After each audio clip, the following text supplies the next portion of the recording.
قربانی کے جانور کے ضروری مسائل ویسے تو بہت ہیں، ہزاروں ہزار مسائل ہیں، لیکن وہ مسائل جو آپ کے کام آنے والے ہیں، آپ کی قربانی کو صحیح اور درست کرنے والے ہیں اور آپ کے لیے ان مسائل کا جاننا ضروری ہے، وہ مسائل چن چن کر آپ کے سامنے پیش کرنے کی کوشش کروں گا، کیونکہ بہت سے مسائل ضروری ہیں، ان کو سمجھیے۔ یہ مسائل جو ابھی آپ کے سامنے پیش کرنے والا ہوں بہت سی کتابوں سے چنے گئے ہیں، ان میں سے چند کتابوں کے نام سمجھ لیجئے۔ کفایت المفتی جلد نمبر 8 صفحہ نمبر 189، بدائع الصناعی جلد نمبر 6 صفحہ نمبر 316، کتاب المسائل جلد نمبر 2 صفحہ نمبر 316۔ اس کے علاوہ اور بھی کئی کتابیں ہیں جن میں یہ مسائل ملیں گے۔ سب سے پہلے سمجھیے، جانور، ایسا جانور انتخاب کریے، چنیے قربانی کے لیے جو ہر عیب سے پاک ہو، آپ کو کچھ پوچھنا نہ پڑے کہ اس کا کان نہیں ہے، اس کا جو ہے کان کٹا ہوا ہے، یہ نینگڑا ہے، یہ لولا ہے، اندھا ہے، پوچھنا نہ پڑے۔ جانور ایسا خریدیے کہ جو ہر عیب سے، ہر خرابی سے، ہر برائی سے صاف اور پاک ہو، ایسا جانور خریدیے۔ ایسا جانور کہ جو موٹا تازہ ہو اور بالکل صحیح سالم ہو، ایسا جانور خریدنے کی کوشش کریے۔ اگر ایسا نہیں ملتا یا ملتا ہے کچھ عیوب ہیں، پھر آگے مسائل آ رہے ہیں، ان کو سمجھیے۔ سب سے پہلی بات، حاملہ جانور، وہ جانور جس کے پیٹ میں بچہ ہو، اس جانور کی قربانی کیسی ہے، جائز ہے یا نہیں، کیا مسئلہ ہے؟ دیکھیے، اگر غریب آدمی تھا، غریب سے کیا مراد؟ وہ آدمی جس پر قربانی واجب نہیں تھی، وہ خوشی سے رضائے الہی کے لیے قربانی دے رہا تھا، واجب نہیں تھی۔ ایسی صورت میں اگر وہ حاملہ جانور کو خرید کے لے آتا ہے قربانی دینے کے لیے، لہذا وہ جانور کو بدل نہیں سکتا، اسی حاملہ جانور کی قربانی کرنا اس کے لیے واجب ہو جائے گی، کیونکہ غریب کے جانور خرید لینے سے وہ جانور منتخب ہو جاتا ہے، وہ جانور قربانی کے لیے متعین ہو جاتا ہے۔ لیکن اگر امیر آدمی تھا، اگر مالدار آدمی تھا کہ جس پر قربانی واجب تھی، اس نے حاملہ جانور خرید لیا، ایسی صورت میں اس کے لیے اس جانور کی قربانی جائز ہے، کر سکتا ہے۔ لیکن اگر وضع حمل کا وقت، یعنی بچہ پیدا کرنے کا ٹائم بالکل قریب آ جاتا ہو، لہذا اس آدمی کے لیے اختیار ہے کہ وہ جانور بدل سکتا ہے، اس سے پہلے بھی بدل سکتا ہے۔ مثال کے طور پہ 1-2 مہینے پہلے جانور خرید کے لے آیا امیر آدمی جس پر قربانی واجب تھی، پتہ چلا کہ یہ جانور حاملہ ہے، پھر وہ چاہے گا کہ جانور بدل کر دوسرا لاؤں، لا سکتا ہے، اس کے لیے اختیار ہے، اس کے لیے جائز ہے، کیونکہ اس کے جانور خریدنے سے وہ جانور قربانی کے لیے متعین نہیں ہوا ہے، کیونکہ وہ امیر آدمی تھا۔ اب دیکھیے، اگر متعین نہیں ہوا ہے جانور، لہذا جانور کو بدل سکتا ہے، کوئی حرج نہیں۔ ہاں، اگر نہیں بدلے گا کوئی حرج نہیں، تب بھی قربانی اس کی ہو جائے گی۔ بہتر ہے کہ اگر ولادت کا وقت قریب ہو، لہٰذا اس جانور کو بدل کر کوئی اور جانور لا کے قربانی دے۔ پھر بھی اگر اسی جانور کی قربانی کرتا ہے، پھر بھی کوئی حرج نہیں ہے، کوئی دقت نہیں ہے، صرف خلاف اولا ہے، اچھا نہیں ہے، قربانی تو ہو جائے گی ہر حال میں۔ مسئلہ بہت باریک ہے، اچھے سے سمجھیے گا۔ اسی طرح جانور گراتے وقت، یعنی قربانی کے لیے جانور جب لے کے جاتے ہیں مذبح کی طرف، ذبح کرنے کی جگہ کی طرف، تو اس وقت اگر جانور کے اندر کوئی بھی عیب پیدا ہو جائے، ٹانگ ٹوٹ جائے یا جانور کا جو ہے کچھ بھی ہو جائے، سینگ وینگ ٹوٹ جائے یا کوئی عیب پیدا ہو جائے، تو وہ عیب اس وقت معاف ہے۔ اس وقت کی بات، اگر اس وقت کی بات نہیں ہے، اس سے 1 دن 2 دن پہلے آپ جانور کو کہیں لے کے جا رہے تھے، پھر سینگ اس کا جو ہے ٹوٹ گیا، کچھ ہوا، پھر الگ مسئلہ آ جائے گا۔ کچھ ایسا عیب پیدا ہو گیا کہ جس سے جانور کی قربانی درست نہیں ہوتی ہے، اب قربانی نہیں کر سکتے۔ لیکن یہ مسئلہ صرف اس وقت ہے جب جانور کو ذبح کرنے کے لیے لے کے جاتے ہوں گے، گرانے کے لیے، تب کی بات ہے۔ ہاں، اس وقت بھی جانور کے لیے خیال رکھنا چاہیے کہ اس جانور کو زیادہ تکلیف نہ ہو، کم سے کم تکلیف ہو۔ शरीयत कितनी जो है आसान और कितनी जो है जानवरों के बारे में सोच रही है। आप सोच कर देखिए, जब जानवरों के बारे में शरीयत इतनी फिक्रमंद है तो इंसानों के बारे में क्या कहिए। अब देखिए, वो अयूब जो जानवर को गिराते वक्त पैदा होंगे वो अयूब माफ है, उन अयूबों के होते हुए भी जानवर की कुर्बानी दुरुस्त हो जाएगी। इसी तरह वो जानवर जिनके कान बचपन से नहीं है, बिल्कुल कान गायब है नहीं पैदाइशी तौर पे, या कान थे बिल्कुल जड़ से कट गए हैं, बिल्कुल भी कान नहीं है, लिहाजा ऐसी सूरत में उस जानवर की कुर्बानी सही नहीं होगी, कुर्बानी दुरुस्त नहीं होगी। हाँ, अगर आप जानवर ज़िबा करते हैं अल्लाह का नाम लेकर, गोश्त खाइए, गोश्त हलाल हो जाएगा, लेकिन कुर्बानी आपकी नहीं होगी। इसी तरह अगर जानवर के कान कटे हुए हैं, तो पूरा कटा हुआ था या पैदाइशी तौर पे था ही नहीं, या इसी तरह ये तो एक मसला चला गया। अब दूसरा मसला समझिए, कान कटा था लेकिन पूरा नहीं कटा था, थोड़ा सा कटा था। कटने के मतलब एक है कट जाना, कट के बिल्कुल अलग हो जाना, एक है चिरा हुआ होना, बीच से चीर दिए हैं, दो हिस्सा कर दिए हैं कान का, वो अलग मसला अलग आ रहा है, आगे समझेंगे आप। तो अगर बिल्कुल कट गया है, अलग हो गया है, कान आधा कट के कहीं गिर गया है, तो ऐसी सूरत में अगर तिहाई हिस्सा और बाज़ किताबों के मुताबिक अगर अक्सर हिस्सा यानी आधे से ज्यादा हिस्सा अगर उसका जो है कट के गिर गया है, कहीं चला गया है, कट गया है, तो उसकी कुर्बानी दुरुस्त नहीं होगी। इसी तरह और मसला समझिए, अगर जानवर के कान तो हैं लेकिन बहुत छोटे छोटे कान हैं, उसकी भी कुर्बानी हो जाएगी, नहीं होगी ऐसी बात नहीं है, हो जाएगी, यहां नहीं होने की बात नहीं, हो जाएगी। लिहाजा आप उस जानवर की कुर्बानी कर सकते हैं जिसके कान पैदाइशी तौर पे छोटे छोटे हों।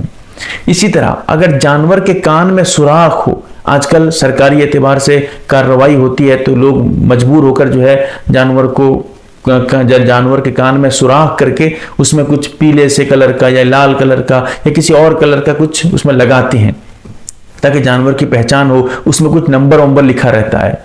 अगर ऐसा है जानवर के कान में सुराख किए हुए हैं तो फिर उस जानवर की कुर्बानी आप कर सकते हैं, जायज है उस जानवर की कुर्बानी करना।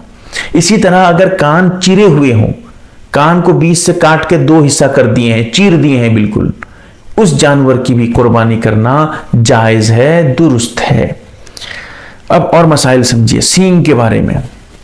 अगर पैदाइशी तौर पे जानवर में बिल्कुल भी सींग नहीं है, कोई भी सींग बिल्कुल नहीं है, तो आप उस जानवर की कुर्बानी कर सकते हैं, जायज है। लेकिन अगर सींग निकला फिर उसके बाद वो सींग टूट गए, अब मसला गड़बड़ होगा।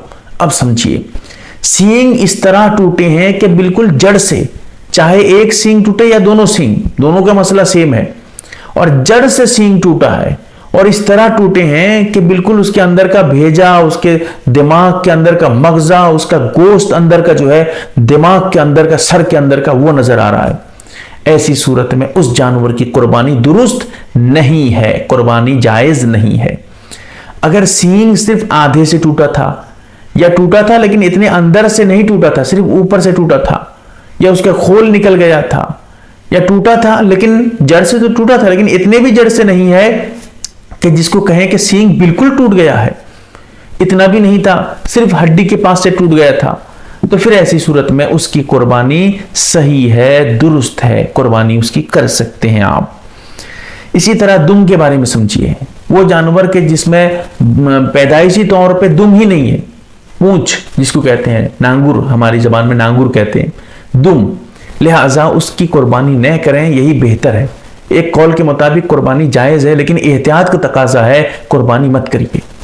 अगर दुम कटे हुए हों, कोई काट दिया था या कट गया था, ऐसी सूरत में अगर अक्सर हिस्सा कटा हुआ है, यानी अक्सर बाज़ किताबों में अक्सर की जो है तफसील ये मिलती है कि 3 हिस्से में से एक हिस्सा उससे ज्यादा कट गया था, एक हिस्से तिहाई हिस्से से ज्यादा कट गया था, ऐसी सूरत में कुर्बानी दुरुस्त नहीं होगी। अगर उससे कम कटा था तो कुर्बानी दुरुस्त हो जाएगी। इसी तरह दांत का मसला समझिए, अगर कुर्बानी के जानवर में दांत बिल्कुल पैदाइशी तौर पे नहीं है, दांत अब तक निकले भी नहीं है, लेकिन उस जानवर की उम्र मुकम्मल हो गई है, उम्र जितनी होनी चाहिए थी, छोटे जानवर में 1 साल है, बड़े जानवर में 5 साल है जैसे ऊंट में, और उससे जो है बड़े जानवर में एक दूसरे हिस्से जैसे गाय भैंस बैल, इनमें क्या है कम से कम 2 साल का होना जरूरी है। अगर उम्र मुकम्मल हो गई है और जानवर के दांत बिल्कुल निकले नहीं है, ऐसी सूरत में उस जानवर की कुर्बानी भी सही है, दुरुस्त है, अगर उम्र मुकम्मल हुई है।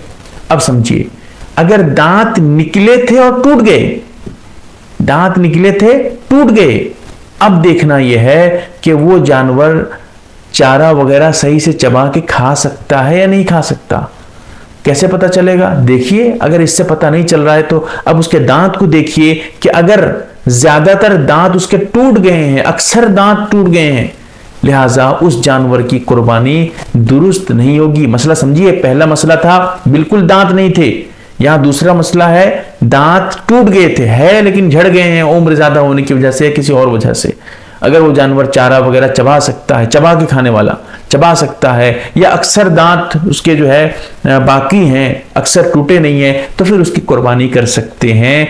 एक मसला ये क्लियर कर दूं, कुर्बानी के सही होने के लिए दांत का होना जरूरी नहीं है, पता चला पहले मसले से। इसी तरह समझिए, कान में जो है, अगर ये तो मैं बता चुका हूं, और कुछ समझिए कि और मसाइल हैं। किसी जानवर में जो है बड़े बड़े जानवर हैं, उसमें कितने हिस्से करते हैं, क्या करते हैं, वो भी समझ लीजिए। जो बड़े जानवर हैं, ऊंट, गाय, भैंस, बैल, इसी तरह के जो इसी लेवल के हैं, भैंस है, इसी तरह जो है जर्सी गाय, वो भी भैंस की किस्म है, वो भी जो है गाय की किस्म है। तो इनकी कुर्बानी में आप 7 हिस्सा कर सकते हैं। 7 हिस्से से ज्यादा, इनके 7 वाजिब अफराद अगर हैं तो 7 वाजिब कुर्बानी कर सकते हैं। 1 हिस्सा करके 7 हिस्सा इसमें ले सकते हैं।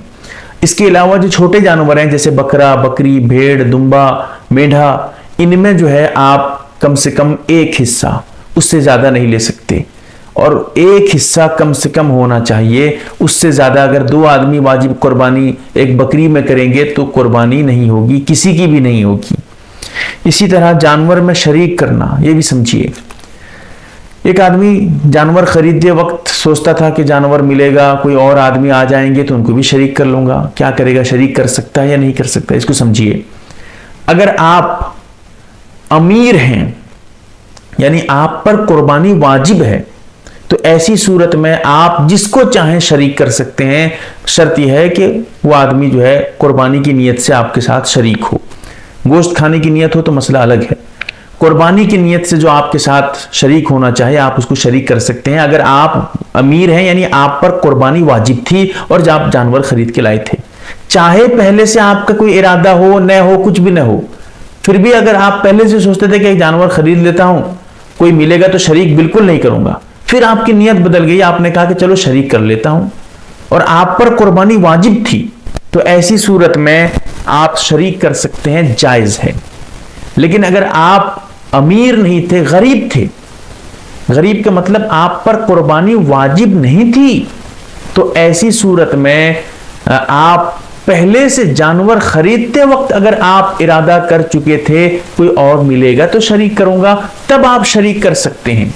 वरना पहले से कोई इरादा नहीं था, फिर कोई बाद में जानवर खरीदने के बाद आपको मिला और पहले से आपने उस जानवर में कोई इरादा भी नहीं किया था किसी और को शरीक करने का, लिहाजा आप किसी और को शरीक नहीं कर सकते। मिसाल के तौर पे कोई गरीब आदमी एक बड़ा जानवर जैसे समझे भैंस लेके आ गया कुर्बानी के लिए, और कोई लाते वक्त खरीदते वक्त कोई इरादा नहीं था किसी को शरीक करना, और भैंस में 7 हिस्से होते हैं। अब सोचेगा चलो 1 हिस्सा तो मेरा हुआ, 6 हिस्से किसी और को ले लेता हूं, लोग आए हैं शरीक होने के लिए। नहीं ले सकता। हाँ, अगर पहले से इरादा करता तो ले सकता था। मसला बहुत बारीक है लेकिन आसान है, समझने की कोशिश करिए। इसी तरह जानवर बदलने का भी मसला है। अगर आप जानवर खरीदते वक्त आप अमीर थे, आप साहिब निसाब थे, आप पे कुर्बानी वाजिब थी, आपने एक जानवर खरीदा, अगर आप उस जानवर को बदलकर कोई और जानवर लाना चाहते हैं ला सकते हैं, इख्तियार है। लेकिन अगर आप गरीब थे, आप पर कुर्बानी वाजिब नहीं थी, लिहाजा आपने जानवर खरीद लिया, फिर आपने बाद में सोचा कि चलो मैं ये जानवर बदल देता हूं, अब नहीं बदल सकते, क्योंकि वो जानवर آپ پر قربانی واجب نہیں تھی، آپ نے جانور خریدا، لہٰذا وہ جانور آپ کے لیے قربانی کے لیے متعین ہو گیا، آپ اس کو بدل نہیں سکتے۔ اور امیر اگر جانور خریدتا ہے جس پر قربانی واجب ہوتی ہے، اس کے لیے جانور متعین نہیں ہوتا ہے۔ تو ایسے ہی کئی سینکڑوں ہزاروں مسائل ہیں، یہ چند مسائل جو سمجھنے کے تھے، اللہ تعالیٰ سمجھنے کی توفیق دے، دوسروں کو بھی بتائیں، یہ ویڈیو ضرور شیئر کریں تاکہ صحیح مسائل قربانی کے بارے میں لوگ جان سکیں، ان کی قربانی صحیح ہو سکے۔